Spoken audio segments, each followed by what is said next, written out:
Hey everybody, I'm Jody Vance. And I'm George-affleck. And it's time for... You're too high,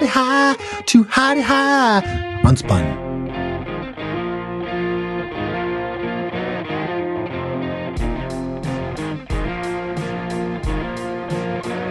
Oh, I think I know. This is about the thing that bugs me, really tall buildings.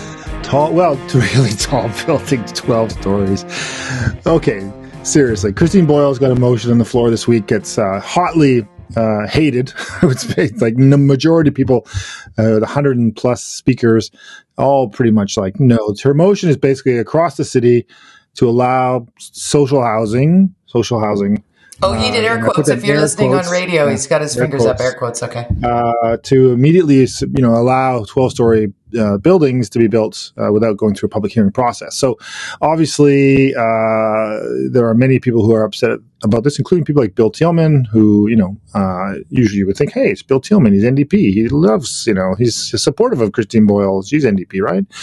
But no, he's been very vocal about this. And it really is it comes down to that question about engagement, community involvement, policies usurping other policies, when you have something that you've all agreed to and then suddenly it doesn't happen and that thing you agreed to doesn't exist anymore. Sorry. So why did we go through the process of the minutiae involved in agreeing to something if you're just going to say, except for when I want something? Yeah. It's like, wait a minute. It's like the person that hates the people who run a stop sign and yet when they're driving, blow right through. It's like, come on. It's a stop sign. There's a reason for it. It was put there. Yes, exactly. But, and we all know that the city is challenged by development and the speed at which we're developing things and, policies on policies on policies and things like that. Yeah. But you may have read in my opinion piece this week in Vancouver's Awesome. Yes. And I brought up this new concept that I've learned about that's not really talked about. And there's a few things I also learned when I was doing this piece. And this piece is about the fact the city's going through this city plan right now, which if we had a proper city, it's called the Vancouver plan.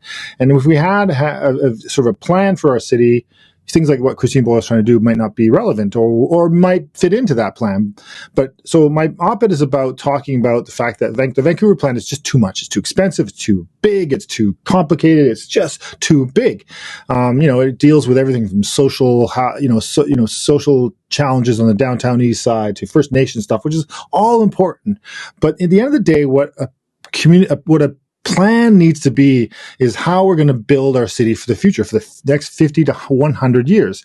And every other community, just so you know, every other community in British Columbia is required to submit this to the province, a city plan, a community plan to the province. It's required as part of the municipal charter. However, Vancouver, as it has its own charter, the Vancouver Charter, is not required to submit this. There has been this discussion. I learned this, and I didn't know this. There's a thing called the Bartholomew Plan, which was done in 1926. And people often point to this was the last time we had a city plan. There was a city plan done in the 90s, but that was never sent to the province in a form. It was never formalized in a way that you would think like the other plans. What Vancouver does as far as currently, they just send all their plans, all their stuff. They just send a big pile of plans to the provincial government and say, here you go. Here's our city plan, in air quotes again. So they don't do one plan. If you look at other cities' websites, you'll see these fairly simple documents that explain here is where the density will be over the next, and here's the roads, and here's where the sewers, and here's roughly this is how we're going to build our city. And it's not set in stone; it can change anytime. But roughly, here's our plan. So two things. One thing is this Bartholomew Plan that everybody points to. It's the only time we've ever actually had a full city plan. Turns out that was actually never endorsed or approved by the city council. So in fact, Vancouver has never, ever had a real city plan. We've never had a long-term plan for our city like what they were trying to do now. And so this but if you look at this Bartholomew Plan, it's a very hard word to say, Bartholomew Plan. It's my ex-husband's name, by the way. I got very used to saying Bartholomew. You can just call it the BART Plan. BART Plan. The BART. So this plan was it's way, you look at it, it's like, okay, that's ridiculous. I think Kit's Point was like, massive housing and all this stuff and towers and it changed, obviously. Right. So you could, but it never got endorsed by council and never approved and never it was approved by the planning commission, but never endorsed and never sent to the province. So in fact, we have never had a plan. Never had a You know what, George? Plan. I'm going to tell you right now, it shows. Or does it? It does, actually. You could argue Vancouver is a wonderful city because we didn't have a plan. Maybe you could say. I would like to argue that we have the crisis for affordable housing and just housing for the people who live and work in Vancouver. Like, I get the socioeconomic piece, but also just the middle class of people that were the life's blood of Vancouver before we invited the world. They all came and then they stayed and then moved here, and we love that, the invigorated economy and the growth and the whatever. But without a plan, it has just been they with the most money gets to build the thing. It feels like, for me, as a long time born and raised Vancouverite, I feel like where there isn't a big payoff, and I'm not saying payoff to government. I mean, I'm like, developers are supposed to make money and builders are supposed to make money and people need to make money. So I'm not saying this in a negative way, but if there isn't a big return on investment, if that's a better way of putting payoff, if there's not a win on the other side that's as big as humanly possible, it doesn't get built. And I think that within a city plan, there should be more of what made Vancouver so great for my generation, our generation. No, but you're asking too much again. See, this is the problem. This is what I have a problem with. This is my point. So what I call it's called a spatial plan. It has nothing to do with what kind of housing, whether it's social or whatever. It's just basically, here's the rough density that this neighborhood will have. It'll have maybe 25,000 people in this 6-block radius. And, currently you might want to do it, connect it to the TransLink plan that's happening, and obviously the Broadway line and all that stuff. You should put a plan and say, well, there's probably going to be 50,000 people living there in the next 50 years. And there's probably, these are the areas, maybe it'll change, but roughly, because it's not just because of where, the actual density on top of the ground. What it becomes challenging for any city is the underground. Like, how big do you build the sewer pipes? How big water pipes? What kind of electrical does it go into? Because if you don't have a plan to say for 50 or 100 years, staff will only come back with a plan for roughly what they think it might be, or based on a community plan that might exist. They're going, okay, well, here's sewers that'll last 30 years. Well, why not build sewers that, if we know that we're going to need them for 100 years? Why don't we just build sewers that aren't dumping sewage into our beaches? Like, let's just start there. But what size pipe do you use? There's $1 right there. Right? Yeah. But I mean, you're right. Or you tell people not to flush the toilet when it rains, because that's usually when we have a problem with that overflow. When it rains in Vancouver, don't flush the toilet. Don't do number two. No number two when it rains, everybody. Problem solved in False Creek. Oh my gosh. Gosh. So no, it's really a big problem, because then staff can't come to council and say, we're recommending this amount of money for this capital plan, because this is going to be good for 100 years as per our plan. They can't do that. And so you get this real challenging situation where you don't plan for the future. So you end up spending more money over the long term. Yeah. You're not making decisions for the city. So we know that Vancouver, on average, every year since it's existed, even up and down, but generally about 1% growth per year. 1% of the population. So right now, population is 650,000. So we're going to grow by 6,500. It's like so predictable. Yeah. And so you can say then, therefore, based on that, you can assume that in 10 years, there'll be, 100,000, and 20, there'll be 500, like the math is simple. Be ready. We don't. And so staff can, engineering and planning, and everybody can say, here's what we need to do. The basics of what a city is required to do, nothing to do with healthcare, nothing to do with social services, right? And then that's not to discredit. It's important. All of that's important, but doesn't need to be in the city plan. I get it. 100%. I get it. So your op-ed piece is in Vancouver is Awesome right now. Have a read of it, and it's an important piece, I think, of the conversation, because it does feed back into what we've been saying. We're 124 episodes into UnSpun podcast, and pretty much from day one, we have said that the issues that plague Vancouver, not Metro Vancouver, but Vancouver, the city of Vancouver, is a lack of prioritization of what needs doing and why. We need the basics too. We need the line items, and we need to reestablish. And every time there's an issue, George, the reason for the issue is that, unlike every other municipality, Vancouver is fill in the blank. has its own charter, is special, doesn't do it that way. That's not the system it's done. Has a park board where no one else in the country has a park board. Like it's always back to, we do it in a unique way. Like at some point, maybe we need to address the fact that the way we're doing it is broken in the city of Vancouver and it needs to be readdressed. So we're going to continue to talk about that.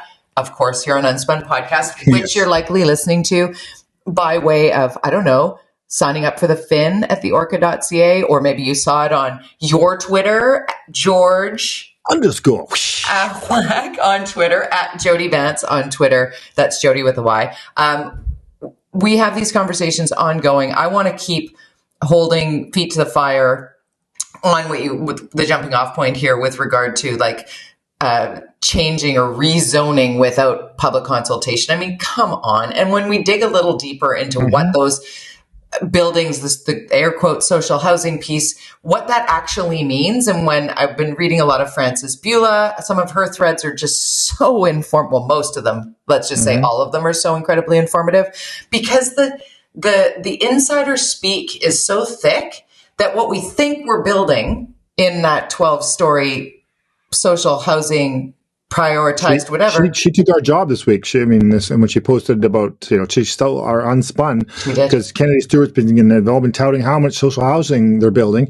And in fact, they aren't even close. They built a couple hundred units of true social housing. And that's broken. Which is exactly what happened under Vision. There was not all this talk of housing, but it was all market rental, which is not affordable. Truly affordable housing is still not getting built in our city. It's just not. And proof of that, George, is campers everywhere. People living in vans and campers.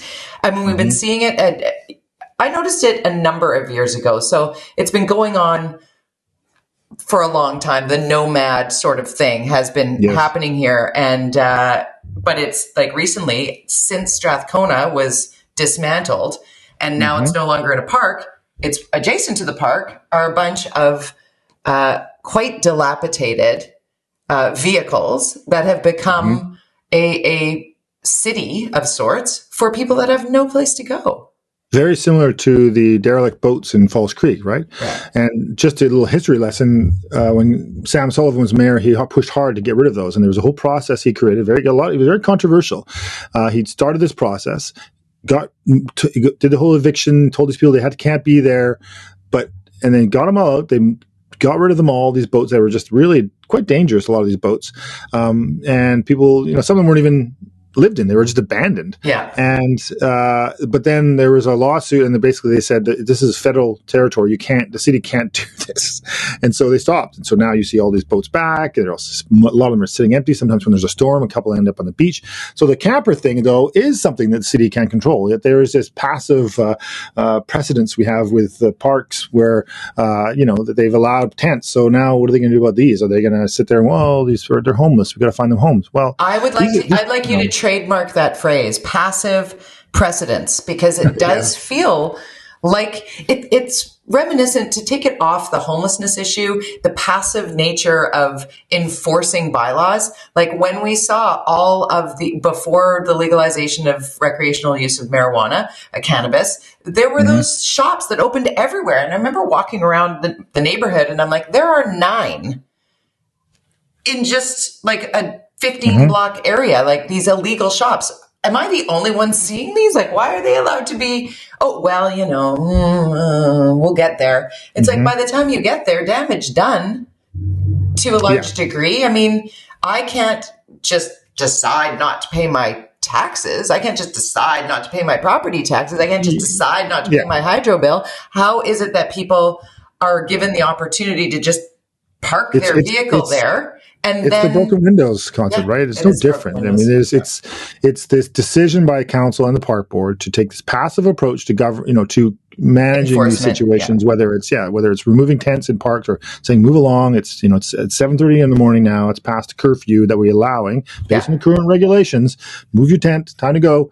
If you don't do that every day, then you end up getting these tent cities. And there are ways, and you can help these people. But generally, these campers. Yeah, you That's have to the give them key. alternatives and say, okay, if are you homeless? Okay, here are the services. Where can we take you? How can we help you? That's how we did it for years and years and years in Vancouver until the last few years, where we have had Kennedy-Stewart and this crew and the park board who've decided to take this passive approach. So, and these campers, which a lot of like Home Depot, it's not just Vancouver, it's happening everywhere. Everywhere. Yeah. You have to be tenacious. You have to kind of say, nope. But of course, they're arguing, there's people in these things. Well, there were people in those boats too, and Sam Sullivan found a process to move them along and get them going. And you have to have a bit of guts, I mean, I think sorry, but people have campers. There are campsites to park these vehicles on to pay. And actually, it's not that expensive to anywhere in the region where you can find pads to park your camper permanently. People do it all the time. And I would say that if you have this is your home, find a place to park it that's legal. And if you don't have the money, then that is the issue. If that's okay, is there social housing for pads for, I don't know, maybe it's something we need to talk about. I like this. Okay. So just as an idea, let's spitball on this one. Okay. Where St. Paul's Hospital will be built on the flats, right? Mm-hmm. Why don't these vehicles be given an opportunity to be staged there short term with some... I would say the police will find this. You'll create a ghetto. Right again. But see, I like what's happened. I like what's happened this week, actually, with the Salvation Army. Did you see that story? The Salvation Army downtown East Side has been turned into a shelter. And it is... Oh, you mean the Army and Navy? Sorry, Army and Navy. Yeah. My bad. Sorry. Yeah. Sorry, brain fart. Yes. But the Army and Navy down there, and looking at it, and the people that get to access it, because the big piece of not wanting to go into a shelter is you're not allowed to bring your stuff in, right? Mm-hmm. And in this scenario, there is a locker for you. There is a space for you, right? Mm-hmm. And the tiny houses that are being used now, there's ways to help, meaningful ways to... If the city were to say, here's a 2-acre lot for the next 2 years, it's just going to be tough to get them out of there once they're in there. Right. But if you say to a nonprofit that you need to operate this place like you do your church basement or your housing, and we're going to let these people park here, but they've got to follow the rules. You have to set the rules. No crime, no drugs. You're out as soon as strict rules. But you're giving them a space. We have a lot of empty land across the city for sure. I don't know how I'd feel if I was a business in next to those places, but if it's controlled, we offer boat slips, park board, that are quite cheap comparatively to private docking areas. Yeah. So you can actually rent a boat pad for it's like $400 a month. I think that's what they charge for boats. That's cheap. And that they're hard to get, but they exist. So, I think that there's lots of ways. You look at that, what about way down in the Fraser River, all that area? There's lots of space down there. And the city owns a lot of land that's set aside for parkland, by the way, like southwest Fraser area towards Richmond, that area. There's all that land at the foot of Oak Street, kind of underneath that area, that's set aside for parks. Yep. That's just not being used. So we need to get creative, and there's no pun intended. There's no vision here. I want to talk a little bit about I want to talk about the P&E, the anchor announcement that Premier John Horgan made in terms of right. Here's $1 million, and the P&E is like, I'm sorry. Full disclosure, I worked with Laura Bounds. We were partners. I did the PR marketing for the P&E for a long time. But it's an entity of the city, and therefore is a responsibility of the city. It was given to the city, and I think that the city of Vancouver needs to look at bailing them out, basically. Yeah. It represents $7 million, 1% in taxes. I think that's what the premier is trying to do. I think he's sort of saying, not my job. Do you think the relationship... $1.3 billion budget. Figure it out. Right. Do you think the relationship between Premier John Horgan and Vancouver Mayor Kennedy-Stewart has soured a little after the way the mayor all the strongly worded letters? Yeah. Here's the premier's mailbox is stacked with about 500 letters from Kennedy-Stewart. Or he's just there's a shredder right there. Yeah. Right next to Go straight from the mailbox into a shredder. Oh, it's Kennedy-Stewart letter. I think they're upset with the fact that he's not towing the party line with the NDP, which Kennedy-Stewart would say is a win. But he is the guy who said, "I'm going to be the top, a lobbyist for Vancouver." Well, that's not lobbying, just sending letters. You got to negotiate, you got to talk, you got to, make friends, you got to do all that stuff. And I think that it's what's telling is the revival of Vision. You mentioned it earlier. Vision Vancouver sent out a fundraising letter this week. They're back. So, really? I haven't seen that. Yeah. So what did they send out? Letter. Frances Bula did a cut and paste of part of it and posted it on her Twitter handle. So, they're back. Whether or not they'll see kind of residents, but I would say that it would be great news for the center and Red Deer Center for John Cooper and Ken Sim and all these other people that are on the right hand side of the spectrum to have somebody left of center taking on Kennedy-Stewart. Who's their candidate? Do we know? Oh, I don't know. And maybe it'll be Kennedy-Stewart. Who knows? Maybe that's the plan. I don't know. But I would say that I would say they're just fishing. They're looking around to see what's possible. I think that people shouldn't assume that Kennedy's a lock or anybody is a lock or anybody, if it was just John Cooper on the center right, he probably could pull it off. But I think that polling is probably heading back in Kennedy's direction right now. I'd bet. So it's going to be a messy race next time. You got Mark Marison. Who else we got? There's like a whole bunch of people. So I've lost count, and we're 18 months out, for goodness sake. And we still, there are rumors of some former councillors, Vision councillors, thinking about it. Yeah. So we'll see, but I think that there's definitely a way to win. If you can be a centrist party, and I think that's where Mark Marison's trying to play around in. John will be positioned, he'll be pushed to the right by the media and things like that, and there's not enough votes on the right to win in Vancouver unless the left is split. So it's going to be a messy election, especially if Vision gets involved. October 15th, 2022. October 15th, 2022. It's birthday, George's birthday, October 15th. But we need to write that down when it comes to knowing that we must vote. Like the turnout for municipal voting is atrocious. And we're going to all be exhausted by this one in particular. But it's truly time to know who you're not voting for and who you are voting for. Because as you've said so many times, George, it's often about voting someone out as opposed to voting for the right person to step in. Hey, I know we didn't even discuss this prior to, but it was a big, slow rolling reveal that surprised nobody that Kevin Velkin's thrown his hat into the what do you think the Liberal Party should change their name to? He said, we got to change the name.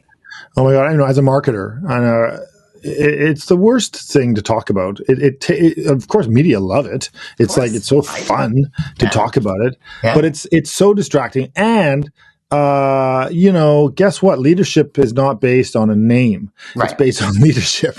It's based on your vision, your beliefs, your thing. What do you want this province to look like? It's not.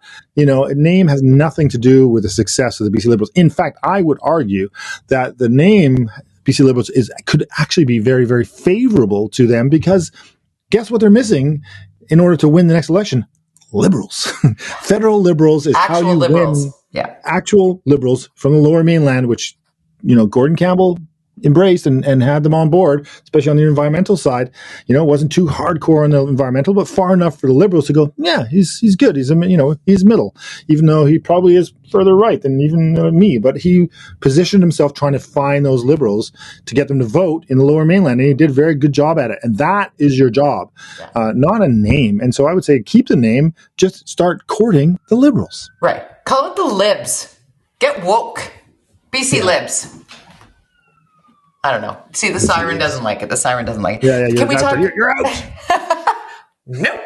Can we talk a little bit about vaccines? Hopefully, we're not that far away from never talking about COVID-19 again. Like, I'm really looking forward to the day. Particularly, I'd like to point out that what's really hitting me in my heart now is we're looking at first world countries reopening, talking about reopening plans, which is, hopefully coming in the next week or so for BC.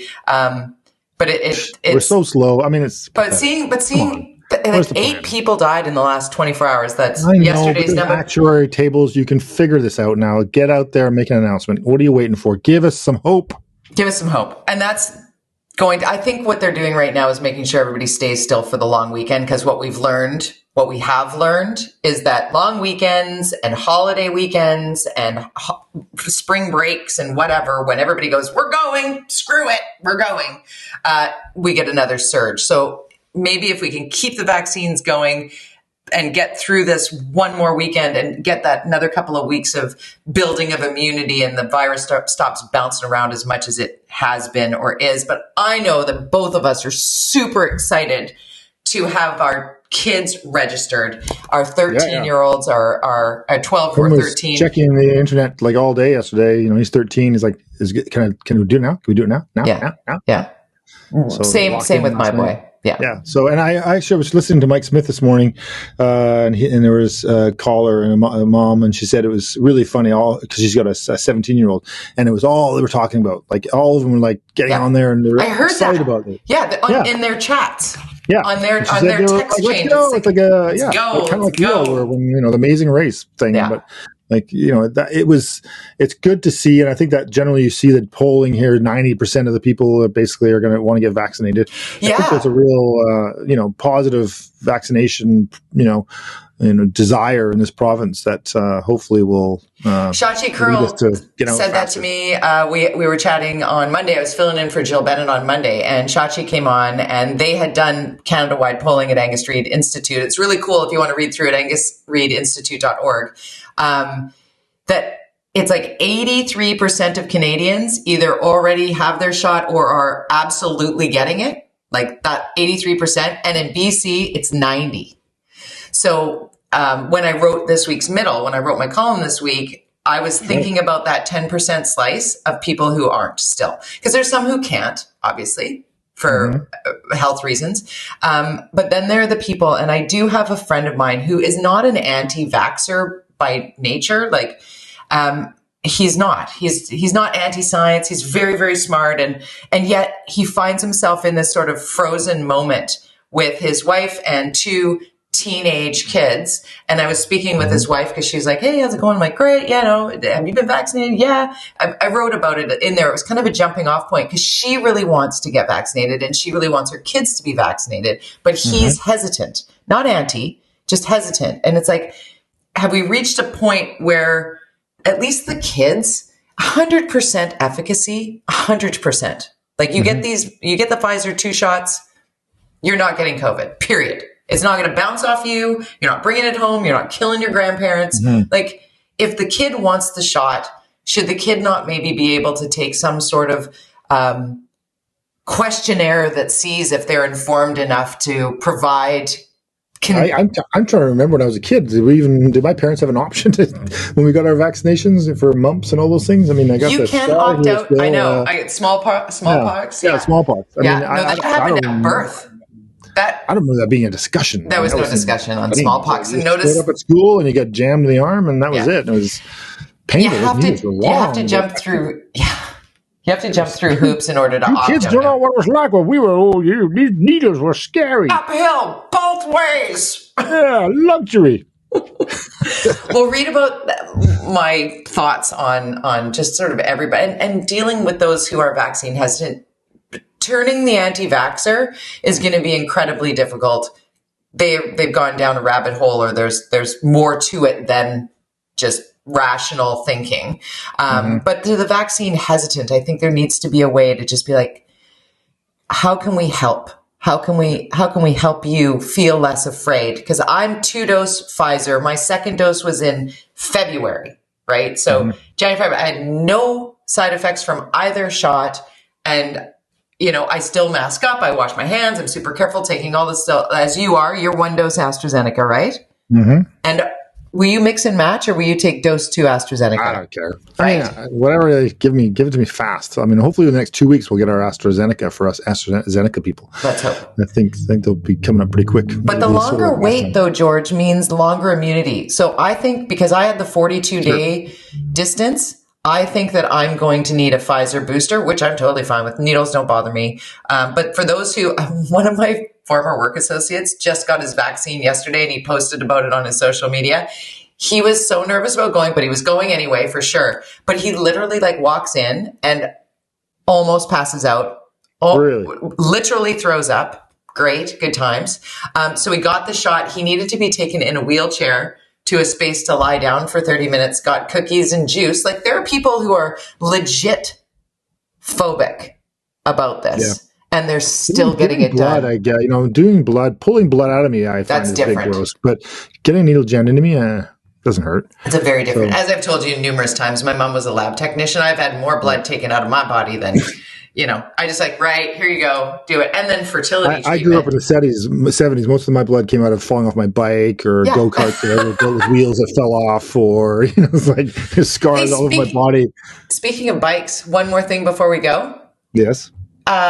So much discussion about the safety for cyclists around Kitts Beach. You've seen where they've put the separated bike lane. I thought that was a really good idea. I often knock the cutting through parks and whatever and close. Yeah, no, I rode my bike through there with the kids last week. It was good. That is a really good call in doing that. I find that the no entry signs are a little like, do we really need that many signs, guys? I think we could get it if it just said bike lane this way, like seaside this way. It's a bit complicated. I think because they're planning to put it over by the road, right? So they're going to do a proper bike lane, which is they absolutely need. Because when you come off the Burrard Street Bridge, you come whipping around the corner, and you go through the streets of the Kitts Point, and then you come out of there, and you're like, how do I get over to the other part of the bike lane? Right.